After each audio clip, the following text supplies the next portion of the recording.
Hello everyone. Before we start, make sure to like and subscribe to the channel, and leave a comment with where you're from and what time you're watching. That way, YouTube will keep showing you stories just like this one. Now, let's begin. I'd been driving trucks for 12 years when everything changed that August in 2018. Interstate 40 through Texas was my bread and butter. Refrigerated loads from California to Oklahoma, sometimes all the way to Arkansas. My wife Carolyn kept telling me to find local work, stay closer to home with her and our boys, but the long hauls paid better, and honestly, I liked the solitude. There's something peaceful about those endless stretches of highway, just you and the CB radio, and whatever podcast you've downloaded for the night drives. I had my routines down to a science. Which truck stops had the cleanest showers, where to get decent coffee at 3 a.m., which dispatchers would actually answer their phones on weekends. Life made sense out there on the asphalt, everything organized into mile markers and delivery windows. That particular Thursday started like any other. Picked up a load of frozen vegetables in Bakersfield. Had to get them to Oklahoma City by Saturday morning. The temperature gauge on my dash showed 104 degrees as I pulled into the weigh station near Amarillo around 4 in the afternoon. I remember the exact time because I'd just called Carolyn to check in, told her I'd probably push through to Oklahoma that night if I didn't get too tired. The weigh station was busy but not packed, maybe 8 or 9 rigs lined up for inspection. While I waited my turn, this guy in a white pickup truck with government plates pulled up beside my cab and knocked on the passenger door. Clean-shaven, probably mid-40s, wearing a yellow safety vest over a blue polo shirt with some kind of official-looking badge clipped to his chest pocket. He held up a clipboard and gestured for me to roll down my window. "Federal safety compliance check," he said, voice all business. "New regulation went into effect last month. We're required to inspect all cabs for proper emergency equipment placement. Should only take 5 minutes." Now, I'd been through hundreds of inspections over the years, but they were always done by DOT officers in uniform, not guys in pickup trucks. Still, he had the badge, the clipboard, even showed me an official-looking letter on Department of Transportation letterhead. Said they were using contractors to speed up the inspection process. Mentioned something about a series of accidents involving improperly secured fire extinguishers. He rattled off regulation numbers. Sounded like he knew exactly what he was talking about. The way he kept checking his watch, tapping his pen against the clipboard. Everything about him screamed government bureaucrat just trying to get through his day. I unlocked the passenger door and let him climb up into the cab. Big mistake, but hindsight's always crystal clear, isn't it? He immediately started checking things off on his form. Fire extinguisher location, emergency triangles, first aid kit. He had this weird habit of running his fingers along the edges of everything he inspected, like he was checking for dust or something. Then he pulled out this roll of small silver stickers, maybe an inch square, with a holographic seal that caught the light. "Passed inspection," he explained, peeling one off and pressing it firmly against the inside of my passenger window, right in the bottom corner where it wouldn't obstruct the view. The sticker had tiny print I couldn't read from the driver's seat, some kind of serial number or code. He pressed on it for a good 10 seconds, making sure it was completely adhered, then stepped back to examine his work like he was hanging a picture frame. While he was doing all this, he kept asking me questions. How many hours I'd been driving, when was my last break, if I ever experienced neck pain from the constant vibration of the cab. Seemed like small talk at first, the kind of stuff you'd expect from someone who deals with truckers all day. But then he asked something that struck me as odd. Did I usually sleep in my cab or get a motel room? When I told him I mostly slept in the cab to save money, he nodded and made another note on his clipboard. "Smart," he said. "But you should really consider upgrading your sleeping setup. Lot of drivers getting robbed at rest stops lately." He reached into his vest pocket and pulled out what looked like a thin rope or cord, maybe 3 feet long, with loops tied at both ends. "This is a new security device we're recommending," he said, demonstrating how to wrap it around the door handle from inside. prevents anyone from jimmying the lock while you're asleep. He handed me the cord, insisted I keep it as part of some safety initiative they were running. The material felt strange. Not quite rope, not quite cable, somewhere in between with an almost waxy coating. He watched me handle it, then asked if I wanted him to show me the proper securing technique for maximum effectiveness.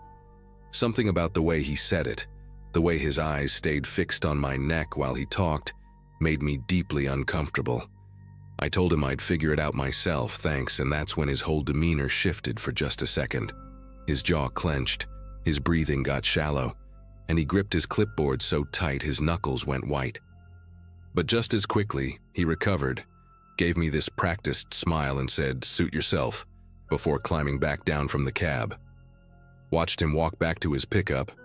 Noticed he sat there for a good 5 minutes just staring at my truck before finally driving away. I made it to Oklahoma City without incident, dropped my load and picked up another headed back west. But that weird encounter stuck with me. At my next stop, a Flying J outside Weatherford, I ran into Tommy Nguyen, another driver I'd known for years. We were grabbing coffee when I mentioned the safety inspector, described the whole strange interaction. Tommy's face went pale. He'd had the exact same experience 3 days earlier. Same white pickup, same yellow vest, same weird rope thing.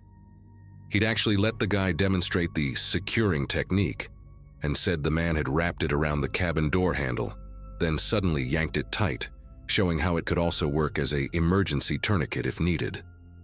The way the guy had looked at him while pulling that cord taut, Tommy said, felt like being sized up by a predator. We compared notes and realized we'd both gotten those silver stickers. Tommy still had his, and when we looked at it under the truck stop's fluorescent lights, we could barely make out tiny numbers that seemed to be GPS coordinates. That night, I couldn't sleep. Kept thinking about that cord the guy had given me, still sitting on my dashboard where I'd tossed it.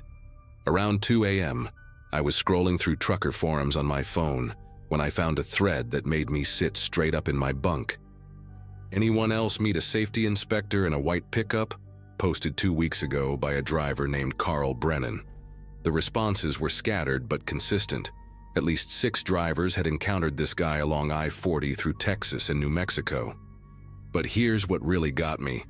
Carl Brennan hadn't posted anything since that original message.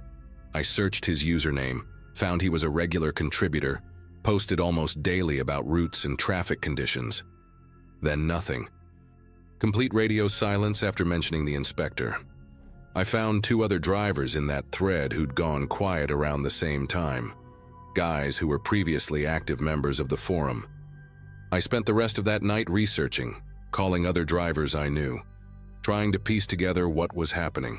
Around 4 a.m., I reached Bradley Foster, an old-timer who'd been driving for 30 years. Brad told me something that changed everything. His nephew worked dispatch for the state police, and they'd found 3 truckers dead in their cabs over the past month, all along the same stretch of I-40. The deaths had been ruled as medical incidents initially, heart attacks or strokes, but they'd recently noticed something connecting them. Each victim had those silver inspection stickers on their windows, and more importantly, each had been strangled with what appeared to be the same type of homemade ligature. The cops were keeping it quiet to avoid panic, but they were actively investigating. Brad's nephew said the killer was using those stickers to mark his targets, probably coming back to find them at rest stops using the GPS coordinates embedded in the sticker codes. The cord he gave out wasn't for security. It was the murder weapon, and he wanted his victims to keep it close. By sunrise, I was pulling into a state police station in Weatherford, that cord in a plastic bag on my passenger seat. The detective I spoke with, a woman named Vasquez with tired eyes and coffee stains on her sleeve, took one look at that sticker on my window and immediately called for backup. Within an hour, they had a forensics team scraping it off with special tools, photographing every angle, documenting the GPS coordinates it contained.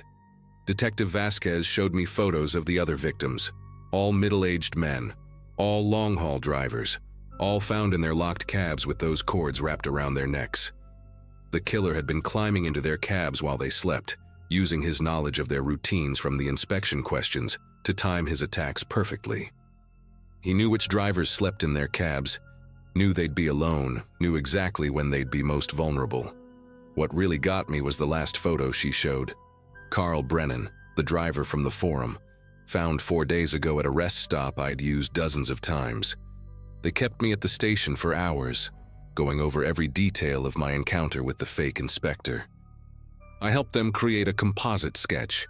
His rectangular face, the way his brown hair was parted severely to the left, that small scar cutting through his right eyebrow, the way he held his shoulders unnaturally rigid like he was always at attention. Detective Vasquez said I was lucky. Based on the pattern they'd identified, he typically returned to attack within 72 hours of the initial contact. I'd been marked for death and didn't even know it. They put out an APB for the white pickup, sent warnings to every truck stop along I-40, posted alerts on all the trucker forums and CB channels. The investigation revealed he'd been studying DOT procedures for months, had somehow gotten hold of authentic letterhead and forms, had manufactured those official-looking stickers with embedded tracking technology. He'd turned the very systems meant to protect drivers into tools for hunting them. The detail that still haunts me: he'd kept notebooks rating each potential victim on their compliance level, how easily they let him into their cabs, how isolated they seemed, how predictable their routes were. 2 days later, they caught him at a rest stop near Albuquerque, sitting in his pickup watching a truck he'd marked the day before. His name was Robert Hutchins, a former DOT employee who'd been fired 3 years earlier for inappropriate conduct. Specifically, he'd been obsessed with the vulnerability of sleeping drivers and had submitted multiple reports about security flaws that read more like murder plans. In his truck, they found 14 more of those cords, a box of those tracking stickers, and detailed notes on dozens of drivers, including their routes, sleep schedules, and personal information he'd gathered during his fake inspections. He'd killed 7 men before they stopped him. I quit long-haul driving after that. Took a local delivery job that has me home every night. Still drive past truckers sleeping at rest stops sometimes, and wonder how many of them would open their doors to someone with a clipboard and a safety vest. That little silver sticker left a mark on my window even after they removed it. A faint square outline I can see when the light hits just right. Carolyn wants me to replace the window, but I keep it as a reminder. Not everyone who claims to be keeping you safe actually is.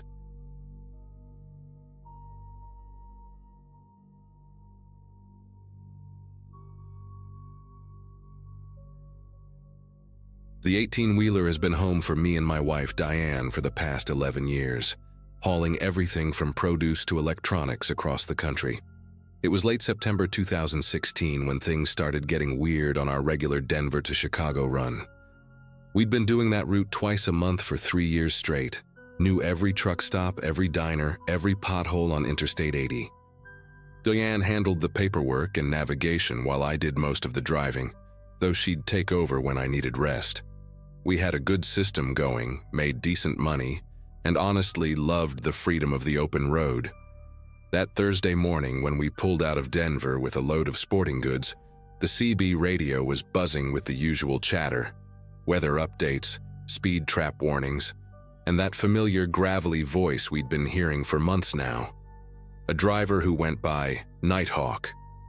Nighthawk had this distinctive way of talking, real slow and deliberate, like he was choosing each word carefully. He drove a black Peterbilt with custom chrome exhaust stacks that looked like fangs when you saw them in your mirrors at night. We'd exchanged pleasantries dozens of times at various stops, though something about him always made Diane uncomfortable. She said his eyes never seemed to blink enough, and he had this habit of licking his lips constantly, like a lizard testing the air. But truckers are an odd bunch anyway, and you learn not to judge. That particular Thursday, though, the CB was full of nervous talk about a third missing person along our route, a college kid named Jeremy who'd vanished from a rest stop near North Platte just 2 days earlier. The other 2 had disappeared over the past month, both young men traveling alone, last seen at truck stops we frequented. Around noon, we stopped at a pilot station near Sterling to refuel and grab lunch. The place was packed with truckers all talking about the disappearances, and I noticed Nighthawk's rig parked at the far end of the lot. Inside the diner, an older driver named Bill was showing everyone photos on his phone, screenshots from security footage the cops had released. The images were grainy, but they showed each missing person talking to someone just outside the camera's view at different locations. Bill pointed out something that made everyone go quiet. In each photo, you could just barely make out the edge of black truck with distinctive chrome stacks in the background. Nobody wanted to say it out loud, but we were all thinking the same thing. Diane grabbed my arm under the table, her nails digging in hard enough to leave marks. We decided to push through to Chicago without any more stops, but around 8 that evening, our engine started making a grinding noise I'd never heard before.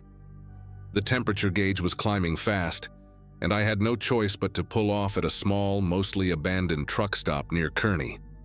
The place only had 2 overhead lights working, casting these long, distorted shadows across the cracked asphalt. We were the only rig there at first, and I popped the hood to check the coolant levels while Diane stayed in the cab with the doors locked. That's when we heard it, the distinctive rumble of Nighthawk's Peterbilt pulling in behind us. He parked about 50 feet away, his engine idling, headlights still on and pointed directly at us. Through the glare, I could barely make out his silhouette in the driver's seat, perfectly still, just watching. I tried to focus on the engine, but my hands kept fumbling with the radiator cap. The coolant was bone dry, which made no sense. I'd checked it that morning like always. Then I noticed something that made my chest tighten. Fresh scratches around the drain plug, like someone had loosened it recently with pliers. The realization hit me hard. This wasn't mechanical failure. Someone had sabotaged our truck while we were inside that diner. I glanced back at Nighthawk's rig, and now his door was open, but I couldn't see him anywhere. The overhead light nearest to us suddenly flickered and went out completely, leaving us in a pocket of darkness between his headlights and the distant glow of the station's convenience store. Diane's voice crackled over our handheld radio, barely a whisper. "He's walking around his trailer. Something's dripping from the back." Before I could respond, the smell hit me. That unmistakable copper tang of fresh blood mixed with something else, something chemical like bleach or ammonia. The wind had shifted, carrying it from Nighthawk's trailer straight to where I stood. I grabbed a flashlight from our toolbox and aimed it toward his rig, the beam cutting through the darkness. What I saw made my legs go weak. A steady stream of dark liquid dripping from the trailer's back corner, pooling on the asphalt, in a spreading stain that looked black under the harsh LED light. Nighthawk emerged from behind his trailer then, wiping his hands on a rag that looked soaked through with the same dark substance. He wasn't trying to hide anymore. He stood there in the open, maybe 30 feet away, his head tilted at an unnatural angle like he was studying us. His lips were moving, but no sound came out. Just this repetitive motion like he was practicing words he wanted to say. Diane must have called 911 because I heard her giving our location through the radio, her voice steady despite everything. I started backing toward our cab, keeping the flashlight trained on Nighthawk, who began walking toward us with these measured, deliberate steps. That's when he finally spoke, his voice carrying across the lot clear as day.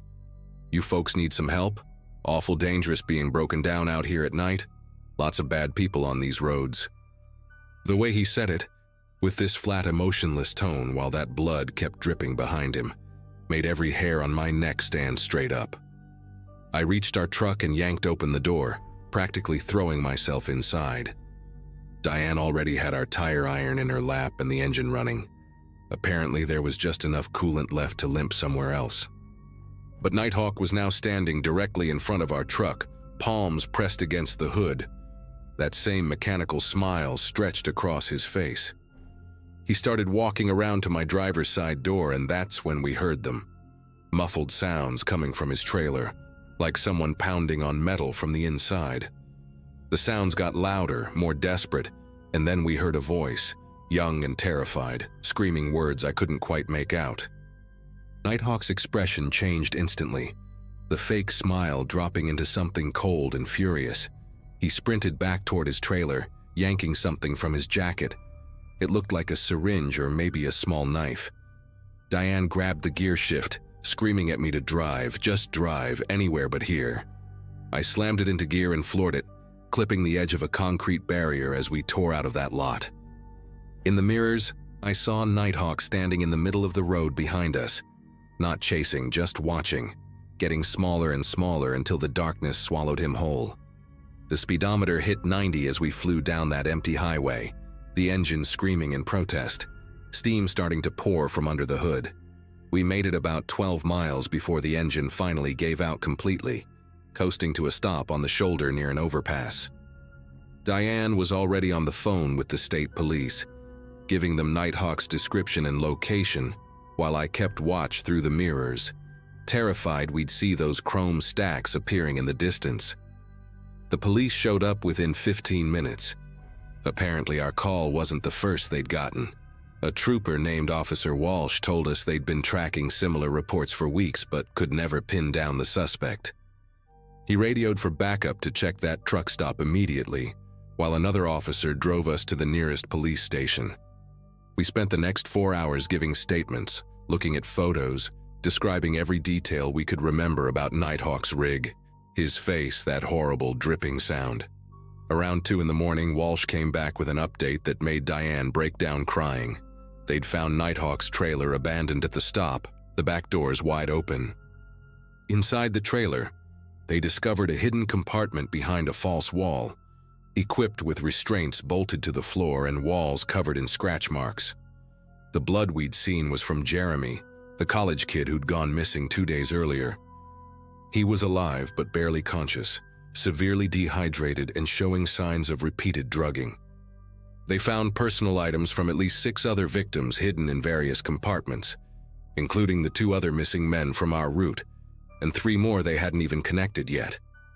Nighthawk himself, whose real name turned out to be Walter Simmons, had vanished into the prairie darkness on foot, leaving his rig behind like a discarded shell. The manhunt went on for 3 days, helicopters circling overhead, dogs tracking through the fields, but he seemed to have just evaporated. They found his footprints leading to a drainage culvert about a mile from the truck stop, and after that, nothing. The theory was he had another vehicle stashed somewhere, maybe had been planning this exit strategy all along. We never drove that route again. Couldn't do it. Every black truck we saw for months afterward made us both tense up, and the sound of a CB radio crackling to life would make Diane leave the room. We switched to shorter local runs around Colorado, took a massive pay cut but kept our sanity mostly intact. The FBI contacted us a few more times over the following year, showing us photos of potential sightings, asking if we remembered any other details. Jeremy survived and went on to testify about his 3 days in that trailer. The drugs, the voices he heard through the walls, the way Simmons would whisper to him about the collection he was building. 2 of the other victims were never found, just their wallets and keys tucked into a box beneath the trailer's floorboards. The investigation revealed that Simmons had been driving trucks for 23 years, crisscrossing the country under various aliases, and they suspected he had other trailers, other hiding spots they'd never locate. What haunts me most is how normal he seemed all those times we talked on the radio. Just another driver complaining about traffic and weather, sharing jokes and stories over the airwaves. They finally caught him 14 months later at a truck stop in Montana, living under a different name, driving a red Kenworth this time. A rookie driver recognized him from the wanted posters and called it in while Simmons was sleeping in his cab. When they arrested him, he had another victim in a hidden compartment, a 19-year-old hitchhiker who'd been missing for 5 days. The kid survived, traumatized but alive. Simmons never did explain why he let Jeremy live that night when we discovered him. Never explained much of anything, actually. He took a plea deal to avoid the death penalty, got multiple life sentences without parole, and now sits in a federal prison in Illinois. We had to testify at the sentencing, and seeing him in that orange jumpsuit cleaned up and quiet, he looked like nothing more than a tired old man. But when he looked at us from the defendant's table, his lips started moving again in that same soundless way, like he was still practicing words he'd never get to say. Diane and I sold our rig 2 weeks after the trial, used the money to open a small hardware store in Wyoming, and we've never looked back. Some roads you drive down once, and once is more than enough.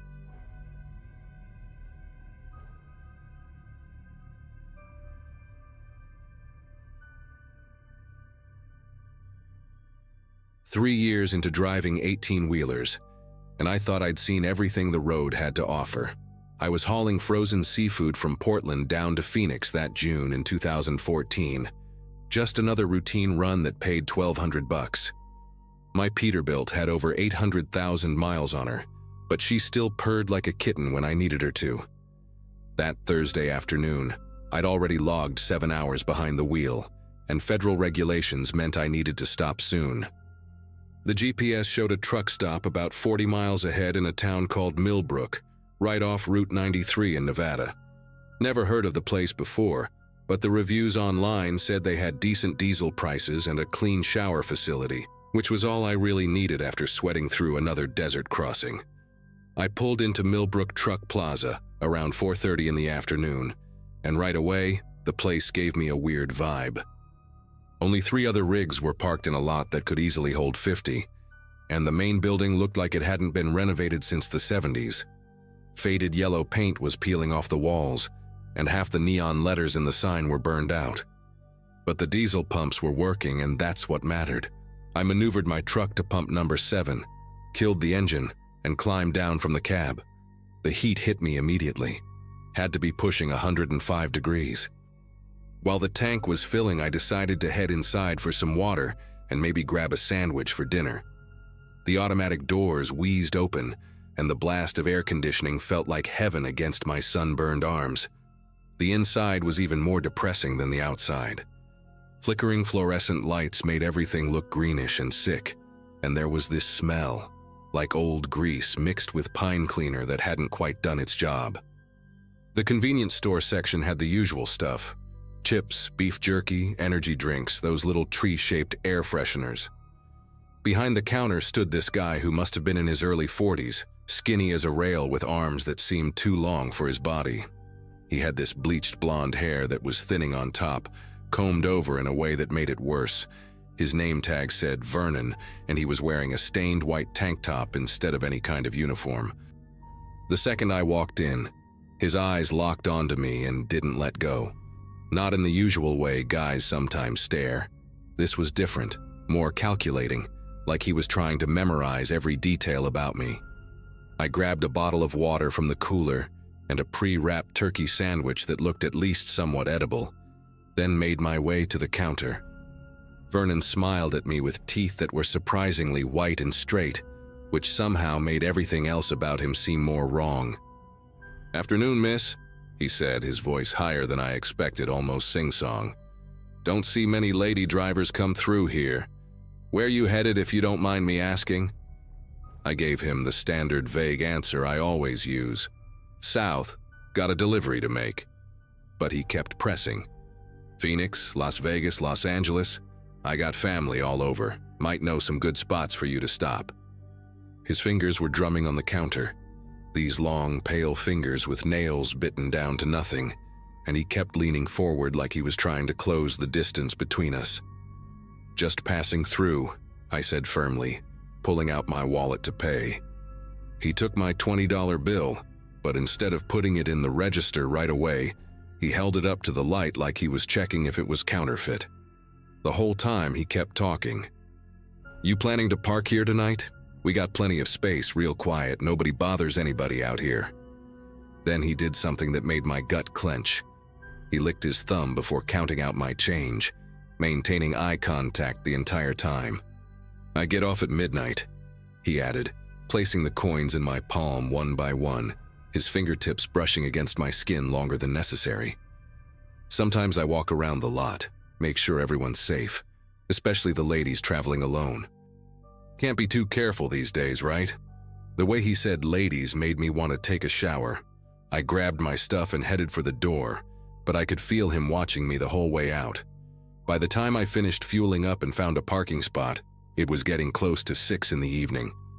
I chose a space at the far end of the lot, away from the building but still under one of the working light poles. From my cab, I could see Vernon through the store windows, and every few minutes he'd look out toward the parking lot. I tried to tell myself I was being paranoid. Maybe he was just lonely. Maybe he was harmless. But 20 years of bartending before I became a trucker had taught me to trust my instincts about people. I locked my doors, drew my curtains, and settled in for the night with my sandwich and a book. Around 9 o'clock, I heard another truck pull in, which made me feel a little better. At least I wasn't alone out here anymore. I dozed off around 10:30, my phone charging beside me and my tire iron within reach, just in case. The knock on my window came at exactly 12:17 a.m. I know because the green glow of my dashboard clock was the first thing I saw when my eyes snapped open. 3 slow, deliberate knocks, then a pause, then 3 more. My heart was hammering so hard I could hear it in my ears. Through a gap in the curtain, I could see a figure standing right beside my driver's side door. The parking lot light cast weird shadows, but I could make out enough. It was Vernon, and he wasn't wearing a shirt anymore. His pale chest was hairless and seemed to glow in the artificial light, and I could see he was holding something in his right hand. A crowbar, the curved end catching the light as he shifted his weight from foot to foot.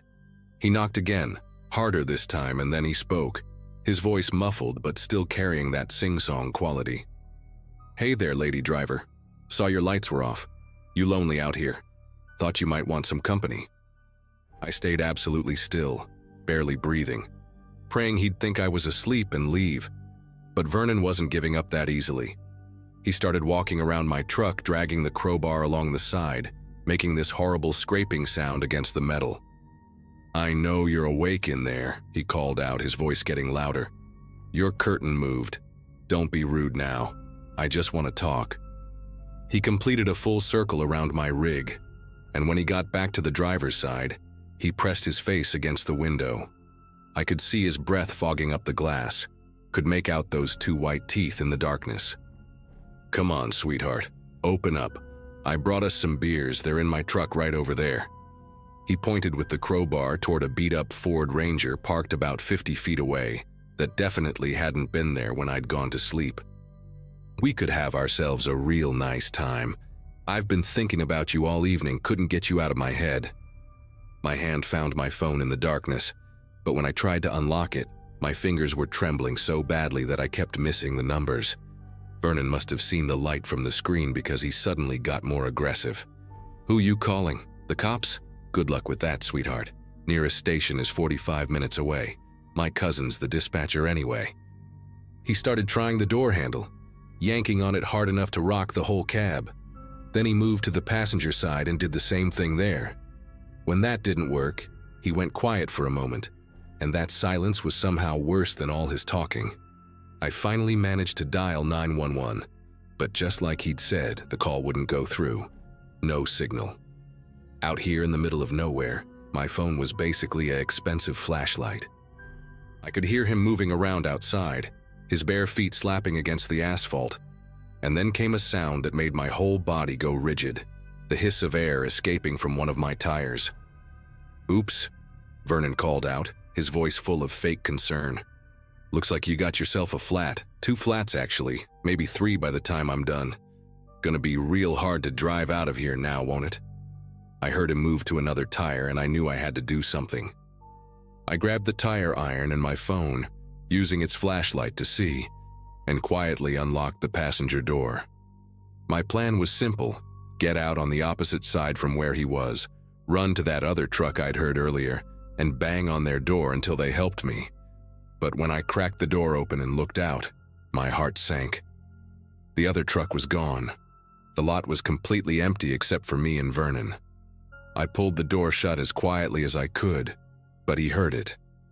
"There she is," he sang out, and I heard him running around to the passenger side. Finally ready to play. I've been so patient, but I'm getting tired of this game. That's when something inside me shifted. I wasn't going to die in this parking lot, not at the hands of some creepy gas station attendant. I'd survived my ex-husband's drunken rages. I'd survived 3 years of driving through ice storms and mountain passes, and I sure as hell was going to survive Vernon. I gripped the tire iron tighter and moved to the driver's seat, my hand on the ignition. Even with flat tires, I could still move the truck, maybe ram his Ford, make enough noise to attract attention from the highway. But when I turned the key, Vernon did something I hadn't expected. He climbed up onto my hood. Through the windshield, I could see him clear as day, crouched there like some kind of pale gargoyle, the crowbar raised above his head. "You're going to make me break this nice windshield," he shouted, spit flying from his mouth. "That's going to cost you extra, sweetheart." He brought the crowbar down hard, and the glass spiderwebbed but didn't shatter. The second hit would go through, I knew it. But I'd already started the engine, and I did the only thing I could think of. I slammed it into reverse and floored it. Vernon went flying off the hood, landing hard on the asphalt with a sound like a sack of meat hitting concrete. I didn't stop to see if he was okay. I threw it into drive, the truck lurching forward on its ruined tires, making this awful grinding sound as the rims hit pavement. I made it to the highway entrance, sparks flying from my wheels, and just kept going. About 2 miles down the road, I saw the lights of another truck stop, a big chain one with lots of people around. I pulled in, probably ruined my rims completely, but I didn't care. The security guard there called the real cops, and they found Vernon back at his station, claiming I'd attacked him and driven off without paying for gas. But the security cameras told a different story. Turns out Vernon had done this before. 3 other female truckers had reported similar encounters over the past 2 years, but they'd all managed to drive away before it escalated. I was the 4th and the last. They arrested him that night, found rope and zip ties in his Ford, along with a collection of women's CDL licenses he'd apparently stolen from previous victims. I had to replace 4 tires and 2 rims. Cost me nearly $3,000, but I'm still driving. I just never stop at small truck stops anymore, and I always carry more than a tire iron now.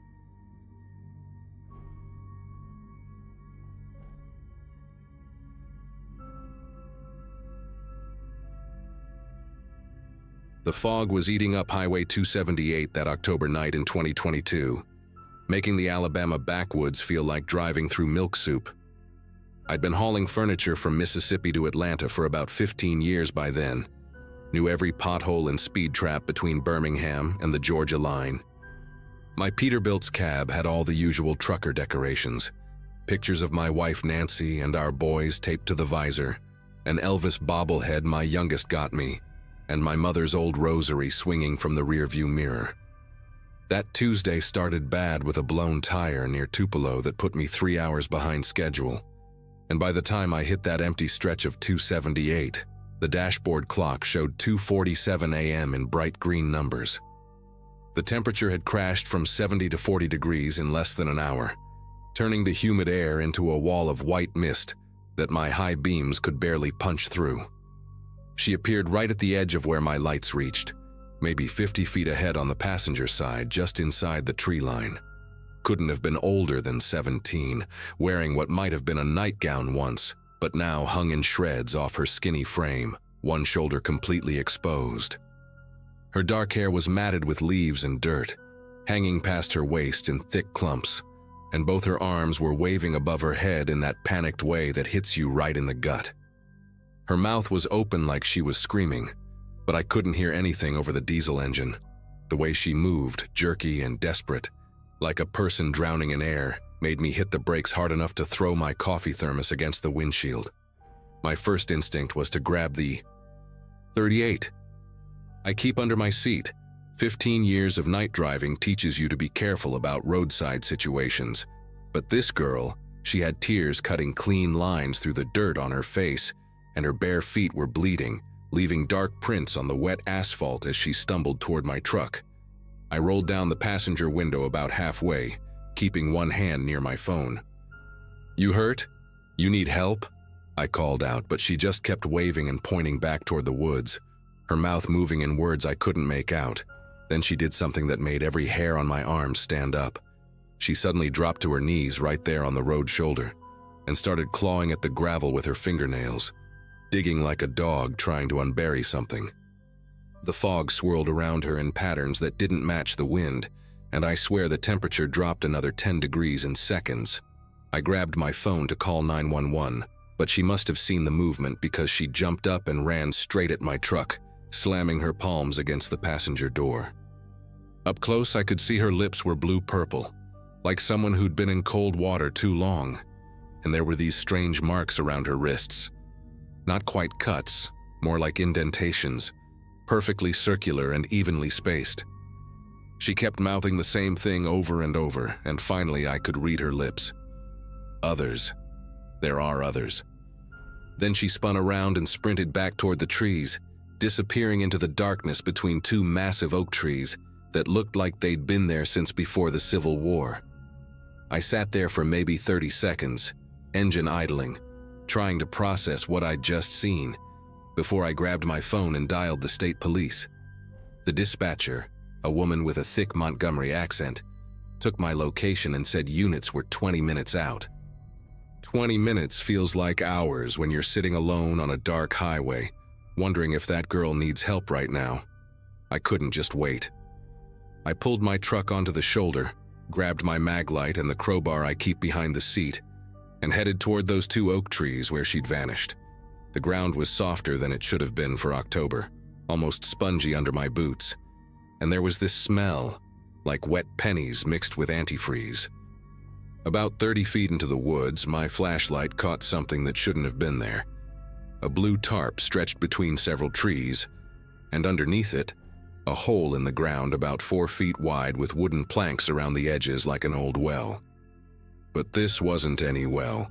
Someone had installed a ladder made from rebar and rope that descended into pure blackness. The smart thing would have been to wait for the cops, but I kept thinking about her saying, "Others." I aimed my flashlight down the hole and nearly dropped it when I saw what was below. Maybe 8 feet down, the hole opened into what looked like a room carved out of the earth, supported by 2x4s and sheets of plywood. I could see the corner of a mattress, some shelves made from cinder blocks and boards, and what looked like dozens of mason jars filled with something dark. But the worst part was the wall. Someone had hammered eye bolts into the support beams, and hanging from each one was a length of chain ending in what were definitely shackles.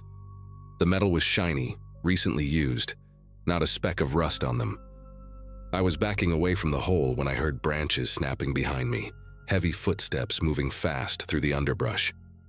I ran harder than I'd run since high school football, crashing through branches and thorns, that crowbar still clutched in my right hand.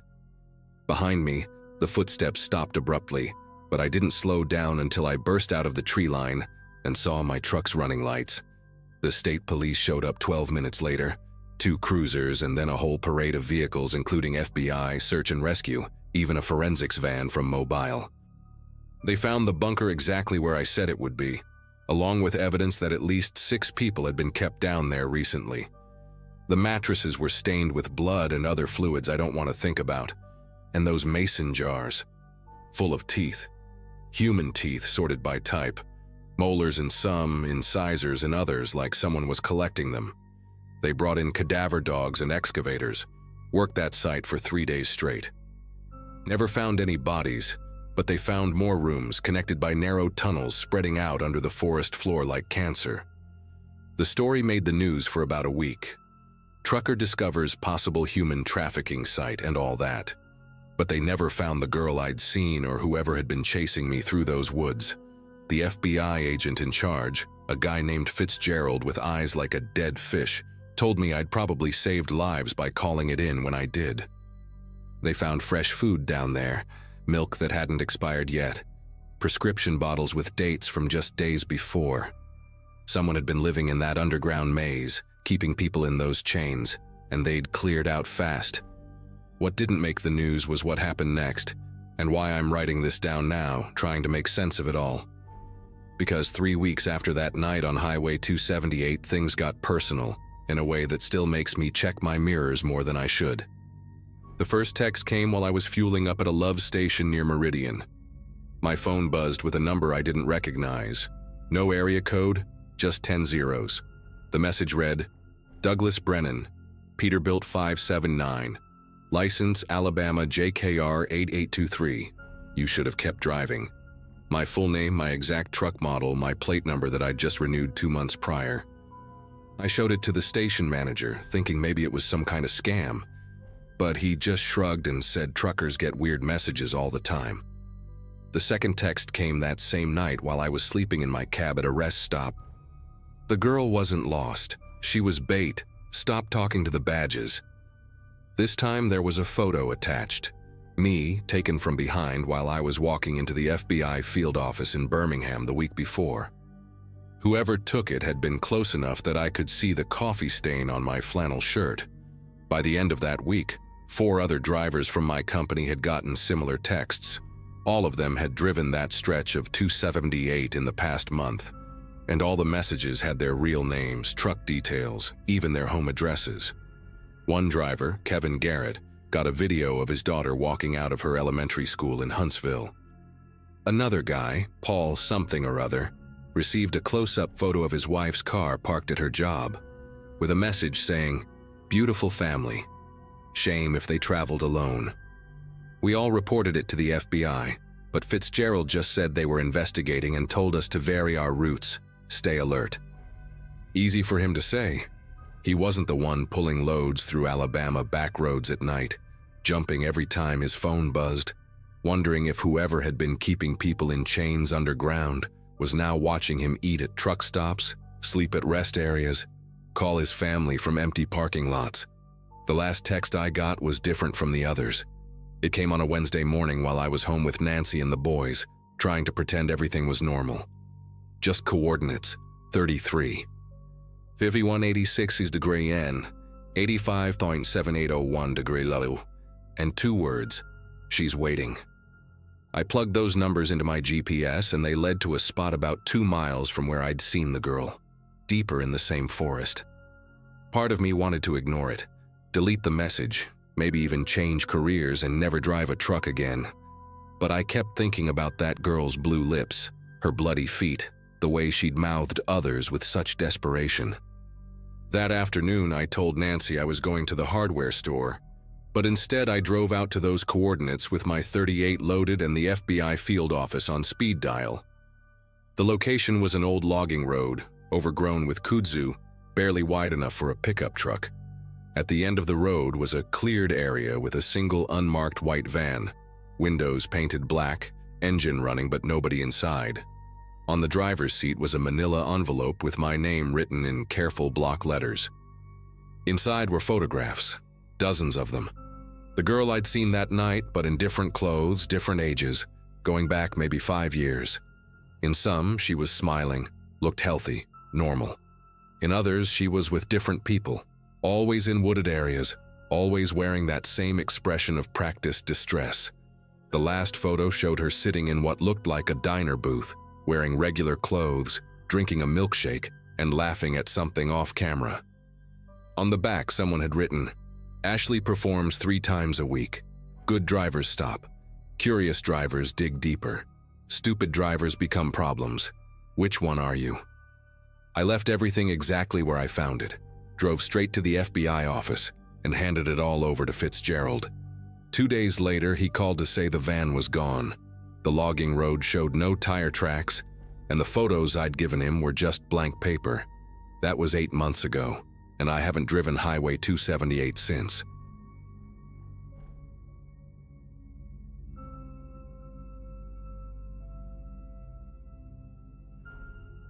Late July 2011, and I was hauling a load of frozen goods from Michigan down to Tennessee. Been driving trucks for about 6 years at that point, mostly regional runs that kept me within a day's drive of home. I was 38, divorced, and pretty much married to the job by then. That night found me pulling into a truck stop just off Interstate 65, somewhere between Louisville and Nashville. The place was one of those massive plazas with maybe 200 parking spots, a diner that never closed, and shower facilities that truckers like me lived for after 14 hours on the road. I remember checking my watch as I parked. It was just past 11 p.m., and the lot was about 3/4 full. The shower building sat maybe 150 feet from where I'd managed to squeeze my Peterbilt between 2 other rigs. After grabbing my shower bag and fresh clothes from the sleeper cab, I made my way across the lot. The walk there was uneventful, just the usual hum of idling engines and the occasional hiss of air brakes. The shower facility was pretty standard, concrete block building painted beige, fluorescent lights that made everyone look sick, and that weird mix of diesel fumes and industrial cleaner smell. I paid my $12 at the counter to a kid who couldn't have been more than 19, got my receipt with the door code, and headed to stall number 7. The shower itself was heaven, after sweating through Indiana's humidity all day. I must have stood under that hot water for 20 minutes, just letting it work out the knots in my shoulders and wash away the road grime. When I finally stepped out around 11:45, the parking lot had taken on a different character. Most of the overhead lights were still working, but they created these long shadows between the trucks that hadn't been as noticeable before. I could hear a dog barking somewhere in the distance, probably from one of the cabs, and the sound of someone's radio playing old country music. As I walked past the fuel islands, I noticed a Freightliner with its high beams on, pointed straight across the lot. At first I figured the driver had forgotten to turn them off. Happens all the time when guys are tired. But then the lights flicked off for a second, then back on, off again, on again. The pattern was deliberate, almost like Morse code, except there was no rhythm to it. I kept walking, my wet hair starting to feel cold in the night air, and tried to ignore it. About halfway to my truck, I realized those high beams were tracking me. Every few steps I took, I could hear the low rumble of an engine adjusting, and the light beam would shift to keep me in its glare.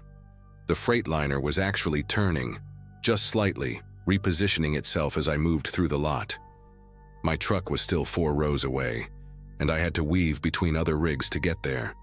Each time I passed behind another trailer, blocking the light temporarily, I could hear that engine rev up, like the driver was agitated he'd lost sight of me. The intensity of those lights made it impossible to see who was behind the wheel, just a bright white void where the windshield should be. I picked up my pace, not quite running, but definitely moving faster than my usual stride. My shower bag kept bumping against my leg, and I could feel water from my hair dripping down my back, soaking through my clean shirt. The Freightliner's engine went quiet for a moment, and I thought maybe the driver had given up whatever weird game he was playing. But then I heard a door slam, that distinctive metallic thud of a cab door closing hard. I glanced back and saw a figure climbing down from the Freightliner. He was tall, maybe 6'3" or 6'4", wearing what looked like coveralls and a baseball cap pulled low. The way he moved wasn't right, not the typical tired shuffle of a driver who'd been on the road too long. He was moving with purpose, cutting diagonally across the lot, clearly trying to intercept my path. What really made my gut tighten was seeing him reach back into his cab and pull out something long and metal. In the mixed lighting of the lot, it took me a second to recognize it as a tire iron. My truck was still 2 rows away, and this guy was closing the distance faster than I was comfortable with. I ducked between 2 refrigerated trailers, their cooling units humming loud enough to mask my footsteps. Through the gap under one trailer, I could see his boots, worn Red Wings with duct tape around one toe, stopping right where I'd been walking moments before. He stood there for what felt like forever, but was probably only 10 seconds, just waiting, listening. Then those boots started moving again, slower this time, heading toward the front of the trailers where he probably figured I'd come out. Instead, I doubled back, staying low, using the shadows and the noise from the reefer units as cover. I made it to the next row of trucks, my heart hammering so hard I was sure everyone in the lot could hear it. Through the maze of trailers and mud flaps, I could see my Peterbilt, dark blue with a custom chrome grille that suddenly seemed way too distinctive. The problem was getting to it without crossing 30 feet of open space under those bright pole lights. I could hear him moving somewhere behind me, the occasional scrape of metal against metal as that tire iron hit a trailer or bumper. Then I heard something that made every muscle in my body tense up. He was whistling. Not a tune exactly, just this low, breathy whistle, like he was calling a dog. The sound echoed off the trailers, making it hard to tell exactly where he was. I pressed myself against the rear doors of a Swift trailer, trying to think. My keys were in my pocket, but getting into the cab, starting the engine and pulling out would take time I wasn't sure I had. That's when I noticed another driver, a heavy-set guy in a Broncos jersey, walking toward the restrooms. He was maybe 50 feet away, and I almost called out to him. But right as I opened my mouth, the whistling stopped. Dead silence except for the idling engines. I peeked around the corner of the trailer and saw my stalker standing perfectly still between two trucks, that tire iron held loose at his side, just watching the other driver pass. The second the guy disappeared into the restroom building, the whistling started again, closer this time. I could actually see him now through the landing gear of the trailer I was hiding behind. He was methodically checking between each truck, swinging that tire iron in little circles like he had all the time in the world. His face was still hidden under that cap, but I could see he had a scraggly beard with something white in it, maybe dried toothpaste or food. I knew I had to move. My legs were starting to cramp from crouching, and he was only 3 trucks away from finding me. I took a deep breath, gripped my shower bag tight, and made a break for it. The moment I started running, I heard him react. Boots pounding on asphalt, that tire iron clanging against something metal. I didn't look back, just focused on my truck's door handle. My fingers fumbled with the keys, slipping once on the lock before I got it open. I practically threw myself inside, slamming the door and hitting the locks in one motion. Through the side mirror, I saw him stop about 10 feet away, just standing there in the light from the pole lamp. For the first time, I got a clear look at his face. Weathered skin, maybe mid-50s, with these pale gray eyes that didn't blink once. He tilted his head like he was considering something, then raised that tire iron and pointed it at me through the window. Not threatening exactly, more like he was marking me, filing me away for later. I started the engine, my whole body trembling now that I was relatively safe. But he didn't move, didn't try to approach the truck. He just stood there watching as I put it in gear. As I pulled forward, I had to drive past him to get to the exit, and he actually stepped aside to let me through, giving this little mock bow as I passed. In my mirrors, I watched him walk calmly back toward his Freightliner, tossing the tire iron up and catching it like it was a baton. I didn't stop driving for another 2 hours, finally pulling into a well-lit pilot station near the Kentucky border. When I checked my truck during my pre-trip inspection the next morning at a different stop, I found something that still makes me sick to think about. There were fresh scratches on my trailer doors, spelling out my license plate number, like he'd carved it there before I'd even gotten back from my shower. I reported the incident to the state police and the truck stop management, gave them every detail I could remember. The cop who took my report said they'd had similar complaints from other female drivers over the past few months, always at different stops along that stretch of I-65. Same pattern, the high beams, the stalking, the tire iron. One driver from Indiana said she'd found her air brake lines partially cut after an encounter just like mine. Another reported finding her trailer seal broken and her cargo disturbed, even though nothing was stolen. They never caught the guy. The Freightliner's plates I managed to glimpse were registered to a company that had gone out of business 3 years earlier. The truck stop's security cameras conveniently had a blind spot right where he'd parked. The police said he probably scouts these lots for women driving alone, maybe listening to CB chatter or watching for single drivers at the fuel islands. They advised me to start carrying protection and to always park near other trucks I knew. I still drive that route sometimes. It's good money and I can't afford to be picky about loads. But I never stop at that plaza anymore, and I never shower at night at any truck stop. I've met other female drivers who've changed their routines too, some who've even quit altogether because of experiences like this. We share information at stops, warning each other about suspicious vehicles or drivers who give us bad feelings. Last month, a driver named Bethany told me she'd seen a Freightliner with its high beams on at a rest area near Indianapolis, just sitting there, watching. She said when she looked closer, she could see scratches on the driver's door. Numbers and letters, dozens of them, carved into the paint like some kind of collection. We both know what those probably are. The truth is, he's still out there, probably with a new truck by now, maybe a different tactic. But those pale gray eyes and that tire iron, I know exactly what he's looking for, and every female trucker on I-65 drives a little faster through that stretch of road.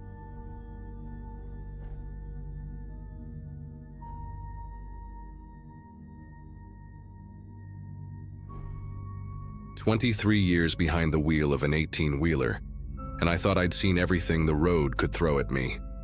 Wrong turns in the middle of nowhere, black ice that turned highways into skating rinks, even a tornado that touched down maybe half a mile from where I'd pulled over. But nothing, and I mean absolutely nothing, could have prepared me for what happened on that Monday morning in early May 2017. I was hauling a load of dairy equipment from Madison down to Milwaukee, a route I'd done probably 100 times before. The sun had just started burning through the morning fog, and I remember thinking how perfect the weather was. Not too hot, not too cold, visibility getting better by the minute. I'd been up since 4, grabbed coffee and eggs at this little diner off Highway 151, where the waitress, Dolores, always remembered how I liked my toast barely golden, just warm enough to melt butter. The overpass on County Road K had always been part of my regular route, one of those concrete structures you pass under without giving it a second thought. Built in the 70s, according to the date stamp I'd noticed once when traffic had me crawling underneath it.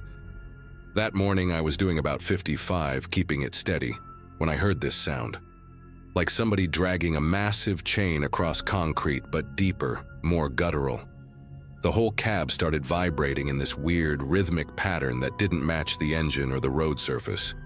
Through my mirrors, I could see the overpass maybe 200 feet behind me, and at first everything looked normal. Then I saw it, a crack spreading across the support pillar like lightning in slow motion, chunks of concrete the size of refrigerators starting to separate from the main structure.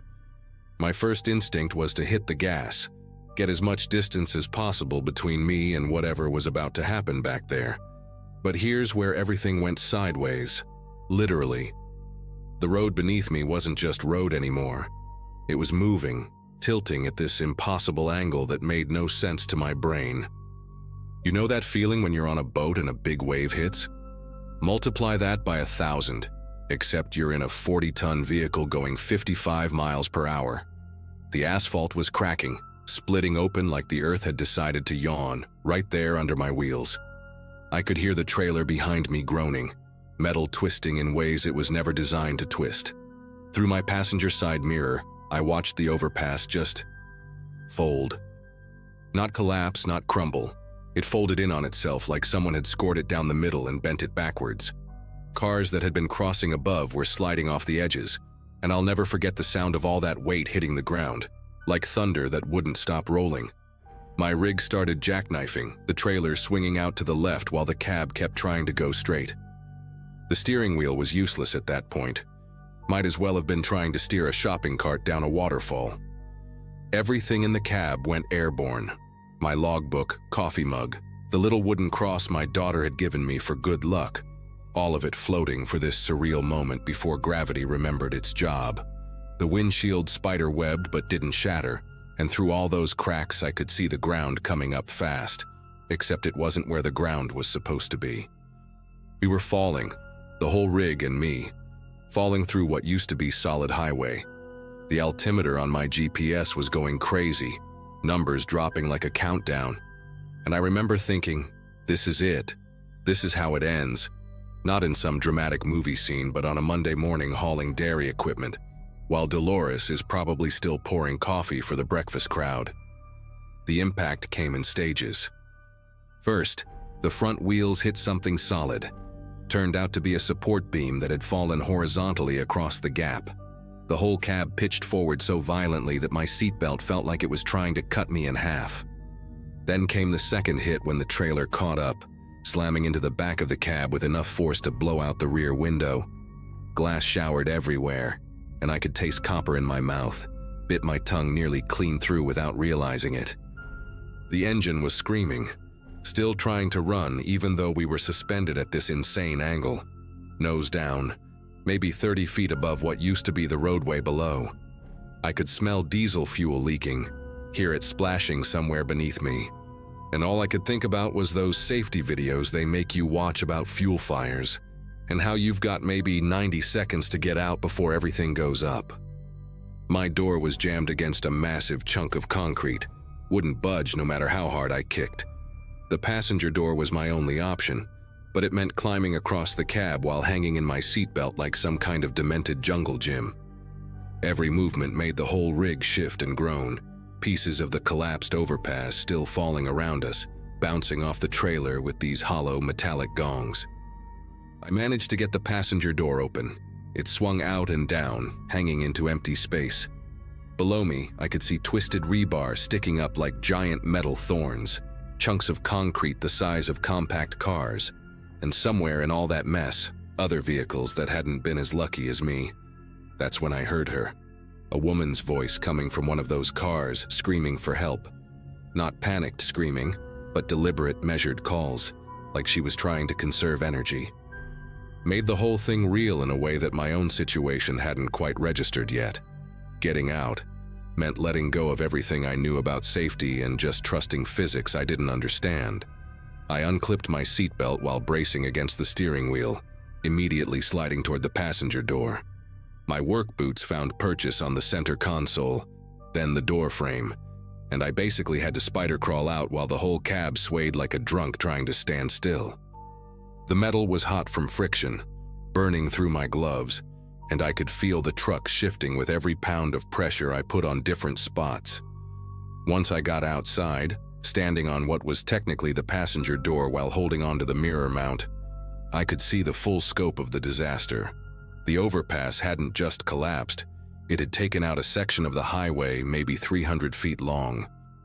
My rig was caught on debris about halfway down, like a toy truck dropped in a construction site.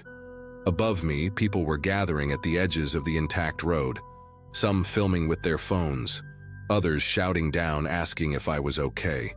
The woman's voice came again, clearer now that I was outside. She was in a silver minivan about 40 feet below me, the vehicle crushed between two concrete slabs but somehow maintaining just enough space inside to keep her alive. I could see her hand waving through a gap in the wreckage, and she was saying she couldn't feel her legs, real calm about it, like she was reporting the weather. I knew I had to get down there, but the path was nothing but twisted metal, broken concrete, and exposed rebar that looked sharp enough to go through you like a hot knife through butter. Started making my way down anyway, using the trailer's undercarriage as a ladder, then jumping to a relatively stable piece of roadway that had landed at an angle. My ankle rolled when I landed, heard it pop, but adrenaline's funny that way. Didn't feel a thing until much later. Could hear sirens in the distance, but they sounded so far away, and this woman kept talking, telling me her name was Grace, that she was a teacher, had 32 students waiting for her, and could I please just stay with her until help came. I spent the next 40 minutes holding Grace's hand through a gap, barely wide enough for our fingers to touch. She told me about her classroom, how she decorated it with paper butterflies the kids had made, how one student, Anthony, always brought her apple slices because he'd decided teachers needed vitamins.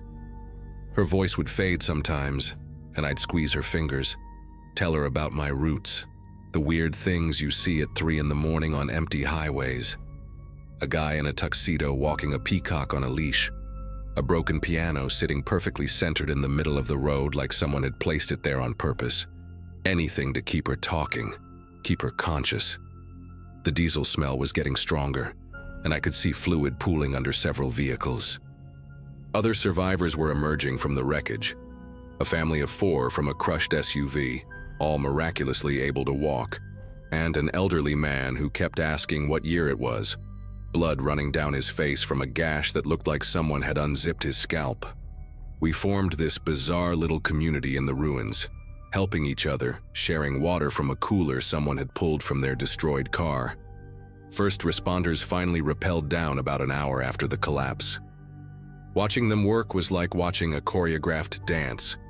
Every movement deliberate, calculated, no wasted energy.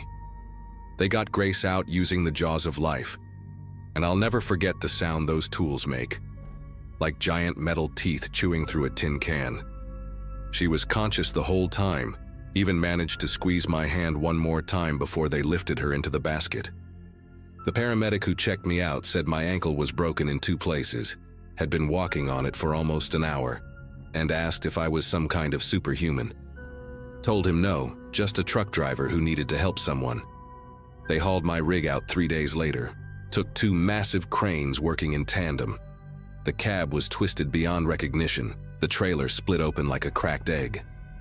The insurance adjuster who came to look at it just stood there shaking his head, kept saying, "Nobody should have survived this," over and over like a mantra. The investigation started 2 weeks later. Federal inspectors, state officials, guys in suits with clipboards and cameras documenting every inch of the collapse. They interviewed me 4 separate times, always the same questions but phrased differently, like they were trying to catch me in some kind of lie.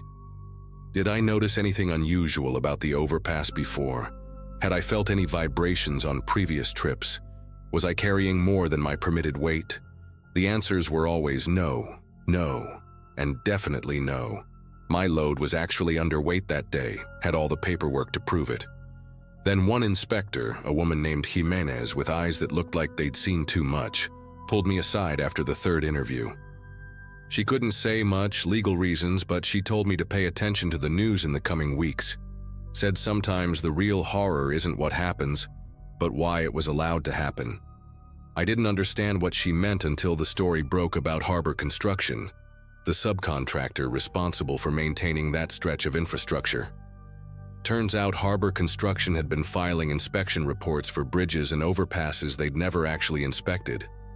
3 years of documents, all signed and stamped, describing detailed examinations of structures they'd never even visited.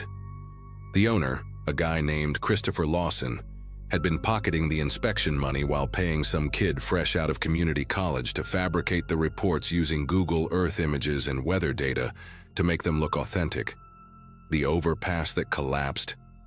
According to their files, it had passed a complete structural inspection just 6 weeks before it fell. In reality, nobody had physically looked at it in over 4 years.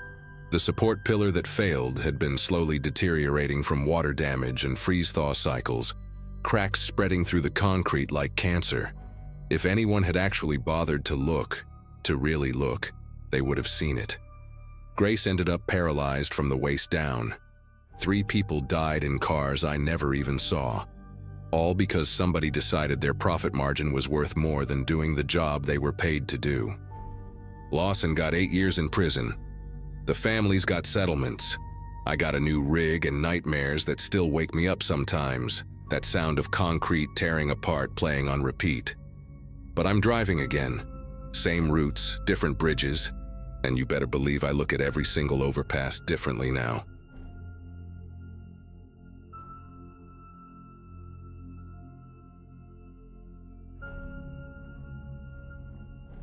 I'd only been on the road for about 9 months when this happened.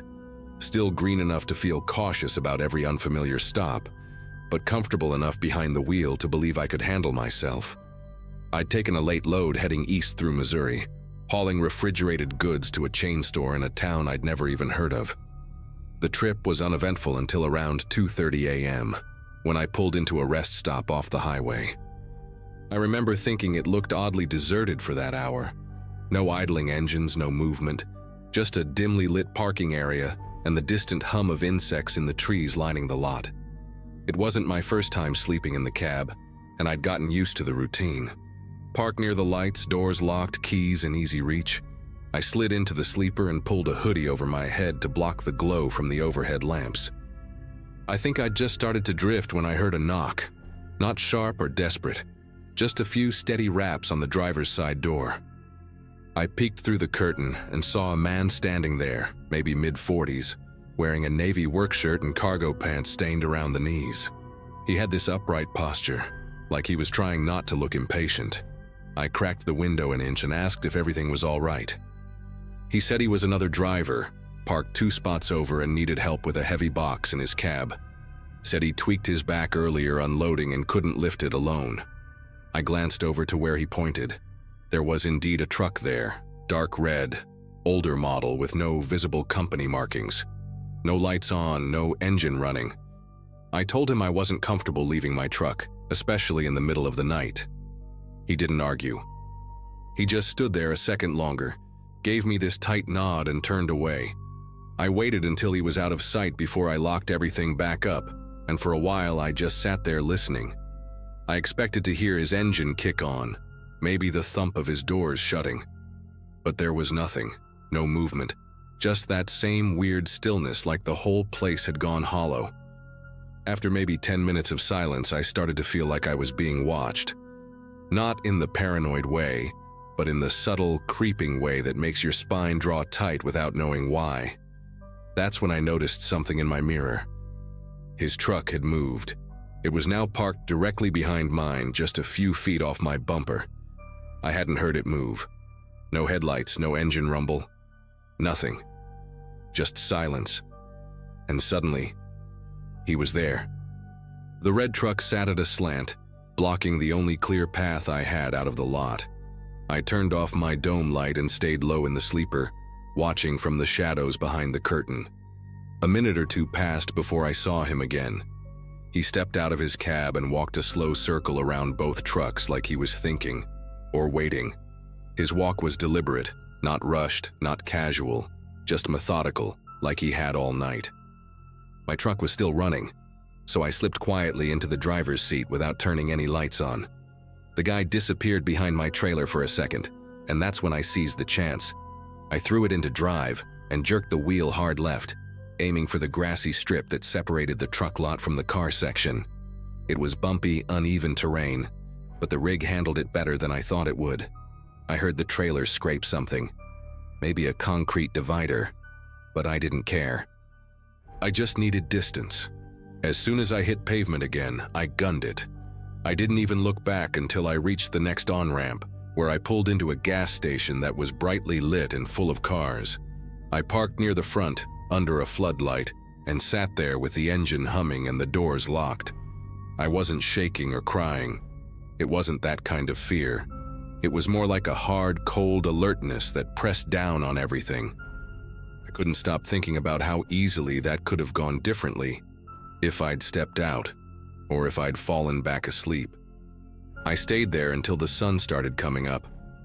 I wasn't due to drop the load until late morning, so I called dispatch and made up a story about a delay with construction to cover the detour. I didn't tell them the real reason.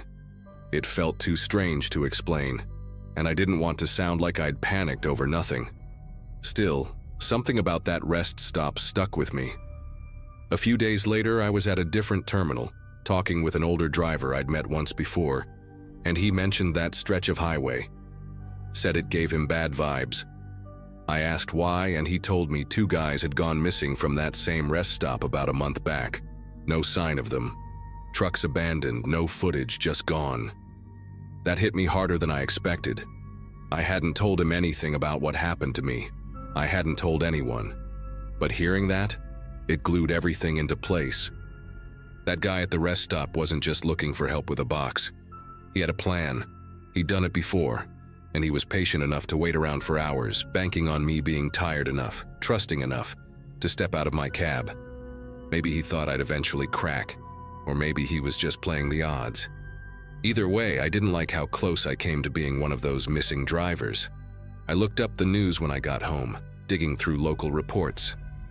There wasn't much, just a short article buried under traffic updates and weather. 2 long-haul drivers, both last seen at the same rest stop, both trucks found in place with the doors open and keys still inside. No signs of struggle, no forced entry, just empty cabs. One of them was from out of state on his first solo run. That detail stuck with me.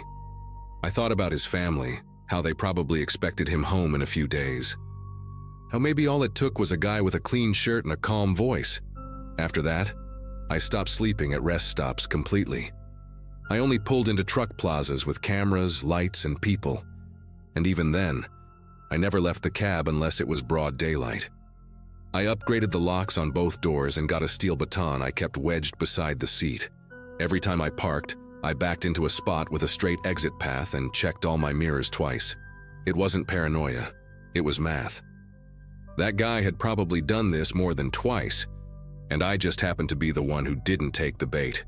I still wonder what was in that box he mentioned, if there ever was a box at all.